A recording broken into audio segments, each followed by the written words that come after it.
அழகாசி நம்ம இன்றைக்கி என்ன பார்க்க போகிறோம்னா கத்திரிக்காய் முருங்காய் பொரியல். வாங்க வீடியோக்குள்ளே போகலாம். ஸ்டவ் பற்றி வச்சு கடாய் போட்டுக்கலாம். கடாயில் எண்ணெய் ஊற்றிருக்கேன், கடுகு தும்பல் போட்டிருக்கேன், கொஞ்சம் வடகம் போட்டிருக்கேன், கொஞ்சம் பூண்டும் நசுக்கி போட்டிருக்கேன், 2 வெங்காயம் கட் பண்ணி போட்டிருக்கேன், நல்லா வதக்கி எடுத்துக்கலாம். இப்போ தக்காளி 1 கட் பண்ணி போட்டிருக்கேன், அதையும் போட்டு நல்லா வதக்கி எடுத்துக்கலாம். கொஞ்சம் கருவேப்பிலையும் போட்டிருக்கேன், நல்லா வதங்கட்டும்.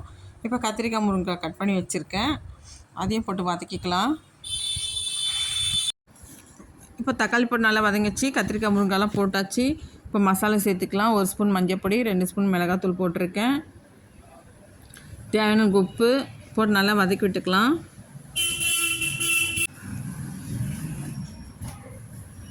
இப்போ நல்லா வதங்கிச்சு. இப்போ கொஞ்சமாக தண்ணி ஊற்றிக்கலாம். ஒரு 1/2 டம்ளர் ஊற்றினா போதும். அப்படியே சிம்மிலேயே வச்சிடலாம். இந்த கத்திரிக்காய் முருங்காய் பொரியல் சாம்பார் சாதத்துக்கு, ரச சாதத்துக்கு சூப்பராக இருக்கும். புளி சாதத்துக்கு அதோட சூப்பராக இருக்கும். நீங்களும் இந்த மாதிரி ட்ரை பண்ணி பாருங்கள்.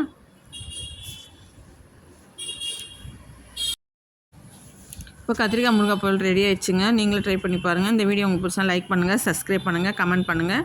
Thank you friends.